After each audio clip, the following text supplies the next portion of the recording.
atual presidente da Copasa, Carlos Tavares de Castro, já foi avisado pelo governo de Romeu Zema do Partido Novo que não continuará no cargo. Segundo informações, ele teria caído por resistência à abertura do mercado em Minas Gerais. Professor Braz Paulo, aí o cenário da Copasa, também principalmente em Minas Gerais. Qual a sua opinião em relação a esse assunto?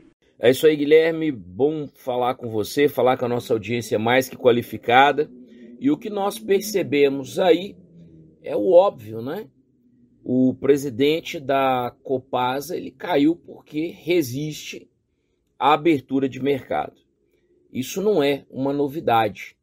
O atual presidente, Carlos Tavares, ele vai deixar o cargo e deixa o cargo depois aí de muita reclamação, depois da atuação de vários prefeitos, câmaras de vereadores, pessoas da imprensa, que falaram o óbvio, né? Disseram que há uma ingerência por parte da Copasa em resistir ao novo marco legal do saneamento básico.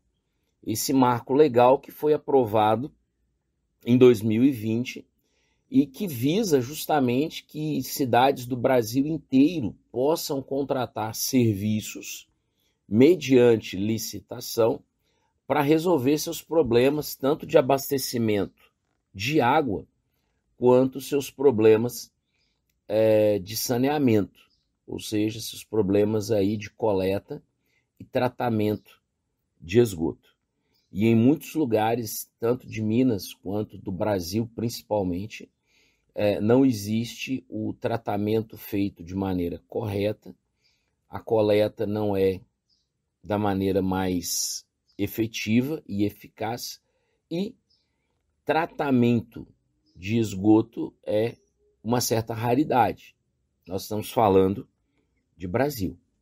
Dito isso, a Copasa, que até então em Minas, né, ela não tinha o monopólio, mas aonde se instalou praticamente fincou raízes tão profundas que era praticamente impossível tirá-la de lá, com valores mais altos de um serviço não necessariamente melhor, por exemplo, que é um departamento municipal de esgoto. Ela foi se perpetuando,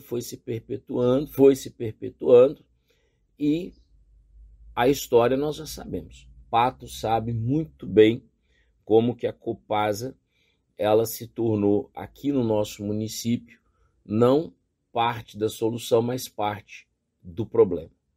E aí, sempre eu gosto de dizer o seguinte, uma coisa são os funcionários da Copasa que estão ali de forma legítima realizando seu trabalho. Outra coisa são aqueles que estão literalmente lá, né, nos seus gabinetes de ar-condicionado em Belo Horizonte, que sequer fazem ideia de fato do que acontece no interior, e se fazem ideia não querem mudar essa realidade. E é disso que se trata, né? O governo de Minas vai mandar embora o Carlos Tavares, vai colocar um outro presidente, porque se descobriu, abre aspas, que o atual presidente estava dificultando para que os municípios pudessem licitar uma outra empresa que não a Copasa. Isso é o óbvio, né, Guilherme? A população de Patos, principalmente, vem buscando essa libertação da Copasa, ou pelo menos receber os serviços na totalidade há muito tempo. Nós estamos falando aí de uma luta que, olha lá, que passa de 10 anos. E, de repente, o governo de Minas descobre justamente agora, que a Copasa age de forma arbitrária, né? Por que será? O que mudou para que agora, só agora, o governo de Minas abriu o olho, né? Praticamente 4 anos depois que a Copasa não vem sendo justa e correta com os municípios mineiros. Professor Braz Paulo, estamos falando de um ano eleitoral. 2022 tem eleições, né? Eleições chegando, eleições se aproximando. E esse assunto tem alguma relação com as eleições de 2022? Mas é isso, Guilherme. O que mudou é que esse ano é ano de eleição. Não é? Ano de eleição. Então vai haver aí votação para o governo de Minas, para a Assembleia de Minas, para o Congresso. O governador vai ter que buscar apoio, né, das prefeituras e apoio dos candidatos a deputados e etc. E esse pessoal bateu lá no palácio, falou: poxa, governador, a Copasa não está ajudando lá no município, está dificultando. Tem uma lei federal aprovada e o presidente da Copasa está aí criando situação de constrangimento, né, nos municípios. É interessante observar que nada de novo temos nessa situação. O que há de novo, né, é que de forma estratégica e já com pesquisas que não são somente favoráveis, o governo atual ele busca aí, então, né, demonstrar que se preocupa com a questão de saneamento aqui em Minas Gerais.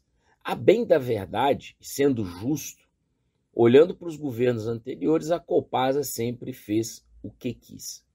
A verdade é essa. A diferença é que a partir de 2020, a postura do governo poderia ter sido outra. Poderia ter realmente dado uma enxugada na Copasa, poderia inclusive ter viabilizado formas para que a Copasa fizesse um bom atendimento às prefeituras, inclusive a custos mais interessantes do que outras empresas, e poderia sim disputar, né, de forma legal, como prevê o marco regulatório e a lei colocada e votada pelo Congresso, que ela prestasse bons serviços, de forma especial nos municípios onde já está contratada, e poderia inclusive disputar em outros municípios aonde não é a Copasa que faz esse trabalho, afinal de contas ela é uma empresa. Mas qual foi a principal preocupação da Copasa? Distribuir dividendos aos seus acionistas. Parabéns para os acionistas que compraram aí as ações da Copasa. Porém, o governo, que poderia ter feito uma intervenção há muito tempo, não fez. E não fez por questões políticas. E agora, pelas mesmas questões políticas, né, dá aí um pé na bunda do Carlos Tavares, que fazia exatamente o que era orientado pelo governo, e agora vai sair pela porta dos fundos como que alguém que descumpriu, né, uma determinação, que era de, não, vamos aí ajudar as prefeituras. É muita política, pouco resultado e uma grande parte da população sem o atendimento justo, correto e bem feito da Copasa, tanto para receber sua água, quanto para coletar o esgoto e principalmente para devolver esse esgoto purificado para a natureza. Então, falando sobre a Copasa, sobre a queda, né, do presidente da Copasa, conversamos com o comentarista do Sistema Clube, professor Braz Paulo. Para a Rádio Clube 98, repórter Guilherme Camargos.